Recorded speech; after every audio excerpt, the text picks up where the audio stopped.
Hi everyone, how are you doing?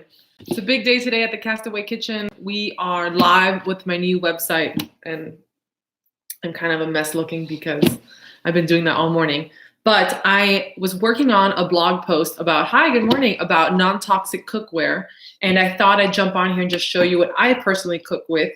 And yeah, so I'm gonna start with what I've been using the longest. So what I use for my almost every day, I have Lodge cast iron.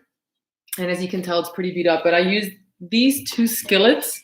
I use quite often. I mostly use them to saute, to sear eggs, steak, that kind of thing. Now, the thing with cast iron is this. Cast iron does leach iron into your food. However, not in great amounts and not when you're like frying or searing. It's not recommended to simmer for long periods of time or use acidic bases. I don't cook with tomato sauce, so I don't really have that problem. But these are best for like pan searing, frying, that kind of thing. Now, iron is something like also that we need iron in our diet. So for some people, it's like a benefit. Like, oh, I get some extra iron from my cast iron. Like my family tends to, especially when we're pregnant, be anemic. Oh my gosh, they're kind of sticky. Okay. However, so I still use those on a regular basis. If you have my cookbook, you know I love my cast irons. I cook anything on high heat. I do it on regular cast iron. And the way to heat these up so they're non-stick is you put them on the burner on medium heat. You give them like 5 minutes, and then you put the fat, and it creates a good non-stick layer. And then whatever you cook in there isn't going to stick. So always put your cast iron on medium heat. Let it warm up for like 5 minutes. Then put the fat, then the food, and that creates a non-stick layer. And as I mentioned when we first started, cast iron will leach some iron into your food, but only if you're like simmering for like long periods of time or using really acidic bases. However, other forms of cast iron that are totally non-toxic, totally safe, and great for slow cooking, enameled cast iron. So this is Lodge brand, by the way, which is very affordable. So enameled cast iron is regular cast iron that has like a ceramic coating on the outside. It's enameled. So you see the inside. And now very similar to the regular cast iron, you have to heat these the same way. People often have a hard time with cast iron with enameled, because they say everything sticks. This is a enameled skillet. So this Dutch, this is a 5.5 Le Creuset enamel Dutch oven. These things are expensive. I actually didn't pay for this. They sent it to me. I was going to buy myself like Lodge cast iron has an enameled cast iron line as well. The benefit to enameled cast iron is that it's super versatile. Like if you have a 5 or 6 quart Dutch oven, enameled cast iron, you can make almost everything in this. Like it's that perfect one pot. Like this can slow cook, you can fry in it, you can saute in it, you can boil water in it. You can make anything in enameled cast iron. It's completely non-toxic. Again, the trick with enameled cast iron is heat it up slowly. You have to give it a lot of heat up, like on medium heat. You never heat up on high. Always on medium or medium low. And then you add the fat. You need quite a bit of fat to make these non-stick, especially if you're using the skillet. Like these are the same brand, and I will tell you that the Dutch oven cooks much better than this thing. This skillet is kind of hard to use. I was really excited because I got it on sale, and I tried to cook on it a few times, and it's a pain in the butt. So interestingly enough, for skillet purposes, which honestly, you don't slow cook in a skillet. You're usually just frying, making an egg, searing a steak. I still use my good old iron cast iron, right? And I'm not too worried about the iron leaching from this because I'm not simmering. I'm just doing hot heat, quick sautés, right? These will last a lifetime. Like they will literally last, like after I'm dead, these will outlive me, which is the great thing about that.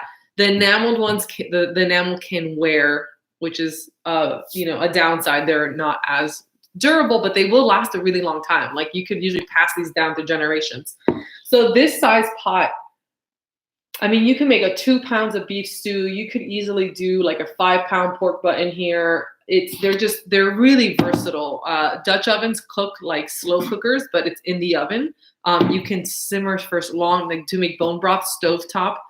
So huge fan of the enameled cast iron Dutch oven. Like I said, for skillets, for some reason, the enameled cast iron skillet just wasn't that user friendly. I prefer the regular cast iron skillet. Now, the thing with enameled cast iron, they're not all created equally. Like Martha Stewart has a line. I think Pioneer Woman has one now. Le Creuset is definitely one of like the bigger, older brands. It's French. It's super expensive. You can sometimes get these at like TJ Maxx or Ross. They're like on sale in the back. Or like when Williams-Sonoma has a sale, or I mean, I gave one of these away on my feed during the holidays. Okay, another cooking, this is stainless steel. So stainless steel is what they use in all restaurants. Stainless steel is pretty much the commercial grade cooking. Stainless steel, like cast iron, can leach a little bit of nickel into your diet. However, otherwise it's pretty non-toxic. Same thing. This one, and I have a whole set of these actually. I really like cooking with them. I don't think the nickel leaching thing is like a big issue with these. The problems, the cons. Okay, let's talk about cons of stainless steel. They conduct a lot of heat. So very much like cast iron, you have to heat these up over medium to low heat. Give it some time, then add the fat, then they become like nonstick. However, they're never as nonstick as your cast iron. Like these are definitely always a little more finicky to use. Another thing is that they lose their shine. People think, oh, I want my nice shiny pots and pans. Listen, then you can't soak them, you can't scrub them. And like, while it might be nice to hang up shiny pots and pans, if you're actually cooking in them, just soak them and scrub them. They'll get dull, but they'll still work. Like that's how we cook. That's how we clean these in restaurants. We scrub them. So I have a bunch of these. I have the whole set I got for Christmas a few years ago from my aunt, because it's the Cuisinart one. If you try and get Calphalon all clad, it's going to be like $200 a skillet, which is insane. I mean, Calphalon is really high quality stuff, but they must be nuts. So Cuisinart made their multi-clad, right? Because they can't call it all clad, made by essentially the same material. They don't have the copper core, which makes it heat faster, but it works really well if you want to go stainless steel.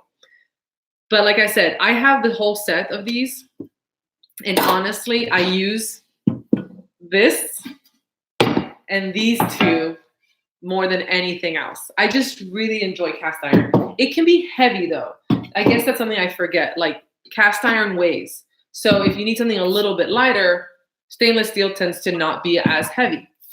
Now, if you're like a super novice cook and you're like, I can't deal with the heating and the sticking and I can't, and you're like really overwhelmed by the heating process of cast irons, this is relatively new. I just bought this skillet. I've heard about green pan. It's kind of dirty, sorry.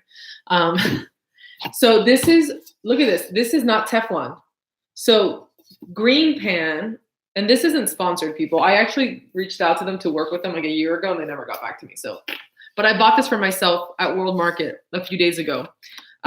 Because it's a good 12-inch skillet. Right now I'm giving away one of these on my blog with the new site giveaway. So because I'm writing a cookbook that has a one-pot chapter, I thought, well, for those people who don't have a Dutch oven, this is a really good, like, big skillet with a tight-fitting lid, super versatile. You could fry eggs in here. You could cook bacon. You could also make a big saute. You can make a bolognese in here, like a meat sauce. And the way that green pan works is it's made with sand. So this is sand. It's like a ceramic sand-based nonstick.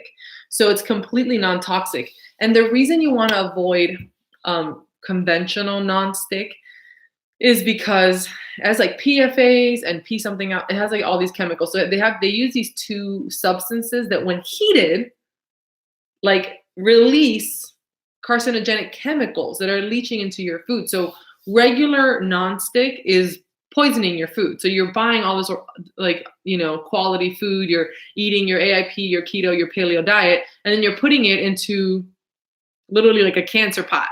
So Nonstick has to go. If you have traditional nonstick, especially if the coating is scratched off, right?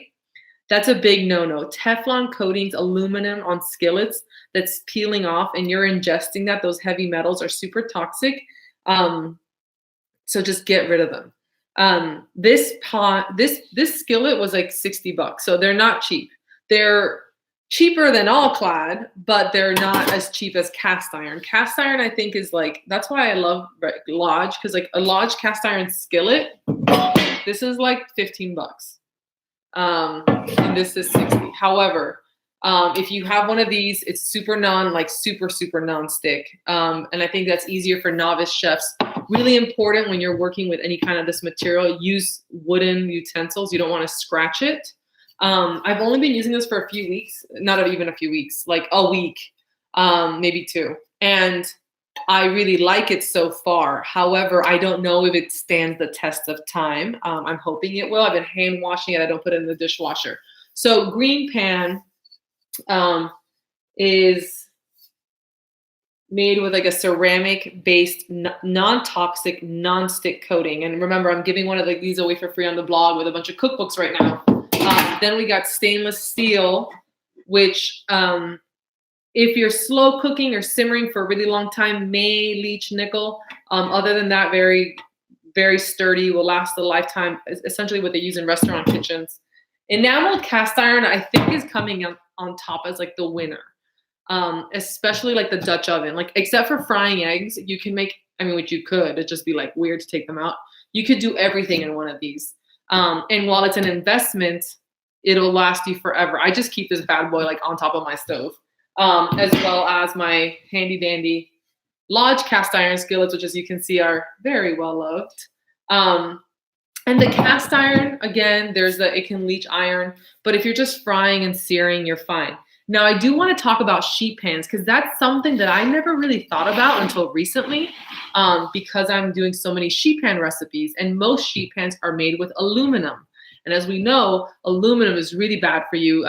High levels of aluminum in the body are like linked to Alzheimer's and a bunch of other neurological disorders. So I did some research, and aluminum baking sheets are not as dangerous as aluminum like pots and pans that you're simmering, that you're frying in, that you're scraping and cooking. And that's when it gets dangerous. Aluminum is when it's actually really high heat or when you're scraping it, right? That's when the danger comes in, if you're shaving it off.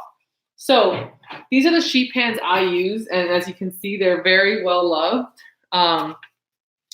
I think they're Nordic ware. I'm pretty sure these are aluminum. I have a silicone mat that I just kind of keep on here all the time, and I peel it off and wash it every now and then.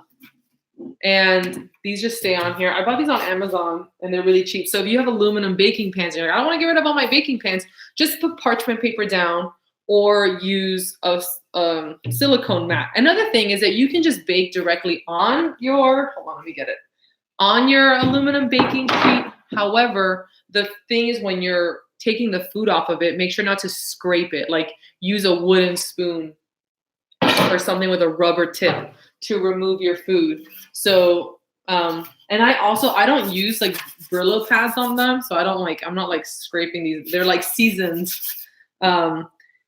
I did invest in stainless steel baking sheets recently, and this is a half sheet. This is like a quarter sheet. It's a little one. I have a bigger one. As you can see, I haven't cooked on it yet. And the thing with stainless steel baking sheets is that they warp. So if I put this in the oven cold with food on it, it's going to bend. Not a lot, but it'll bend a little bit. So I'm still like dabbling with figuring out, like, I think it's kind of annoying to have to like preheat your baking sheet. But this is the only one I could find on Amazon. Oh, look, you guys can see a reflection of the computer. But I found these on Amazon. I just put stainless steel baking sheet. I forget the brand. All they say on the back is stainless steel. But the reviews were like super hit or miss. Again, lining with parchment paper could just be a really easy way. It also depends on like how often you use your baking sheets and like what you're using them for. Like, of course, your aluminum, like your muffin tins, you just use muffin liners, like the paper liners on them. Same thing with like the cake liners and all that stuff. It's definitely not to be an alarmist, right? Like, oh my gosh, all your cookware is gonna kill you. That's not what I'm saying. It's just, everything, you have to make these changes slowly, right? Like if you're investing in your food, you might as well slowly start investing in what you store your food in. So something else that I recently made the change, because I was using plastic Tupperware until not that long ago, is I started getting glass containers for my food storage.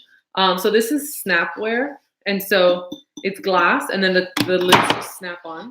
And I kind of like these because the bowls are great where I can like use it to prep. And then you snap it on. Pyrex also makes these. And I got these at Target. You know who always has these on sale? Like Ross. I recently found these, and look how cute they are. They have like a little lid like thing. And these are glass. They're like ceramic bowls. Aren't they cute? And then they have a little lid. So, yeah, I think that slowly but surely, USA pans, they're covered with they're silicone covered aluminum ware. Yeah, actually, but I have to research that because I was reading that silicone might not be the best thing to cook with either. I know that for a long time I was like, oh, use silicone instead, but like I'm gonna link all this stuff in the blog post I'm gonna write up to correspond with this video, but I'm not sure silicone is 100% safe either. It depends. I think, like I said, a lot of things, like I'm still gonna use my regular cast iron even with the iron leaching because I'm not doing like simmering or slow cooking. I'm just frying and searing, so it's not gonna leach. And then for my simmering and boiling, I'm gonna use my enameled cast iron. And then my baking sheets, I just line them. Or if I cook directly on, I actually oftentimes, when you want crispy food, this is a good trick.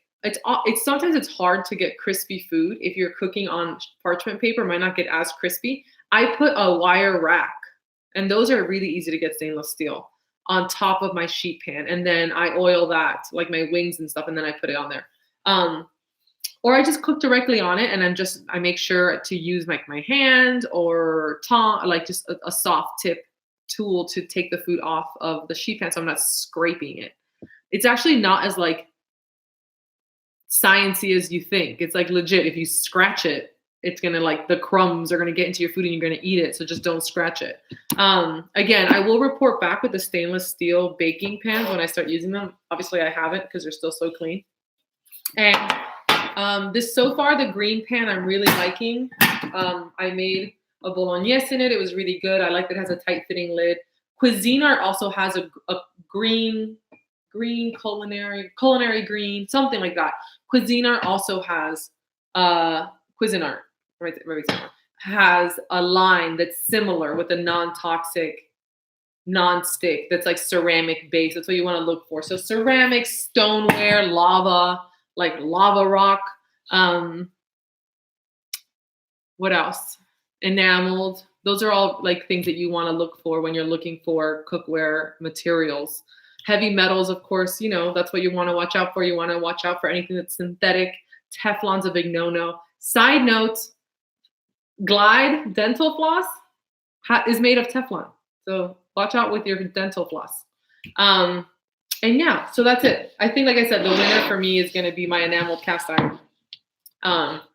Because it's the safest, the most versatile, the easiest to use. However, enameled cast iron skillet, not the same as the Dutch oven. So I still use my regular cast iron. And like I said, I like Lodge cast iron for their regular cast iron. I have not used their enameled cast iron, but if their regular cast iron is any indicator of how good their enameled is, I would say it's a good bet. And it's American made, and it's gonna be much cheaper than Le Creuset.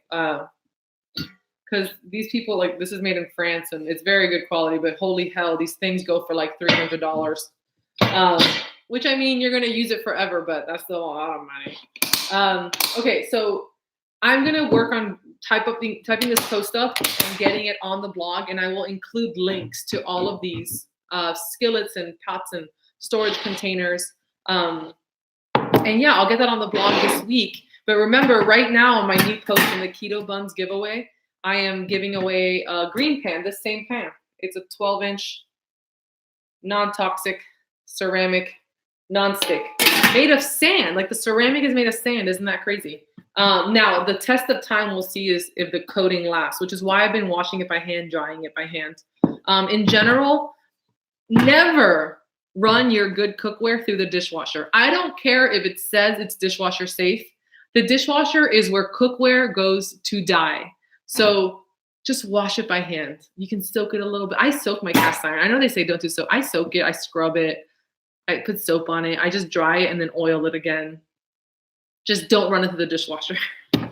Okay, that's all for today. I'm going to type up the post to have this information in a post with links and sources to why nonstick is toxic.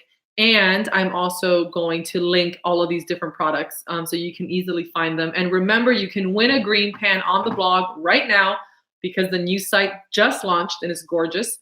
So go to the Keto Buns post. I got to go because I have a podcast. Have a super good day, guys.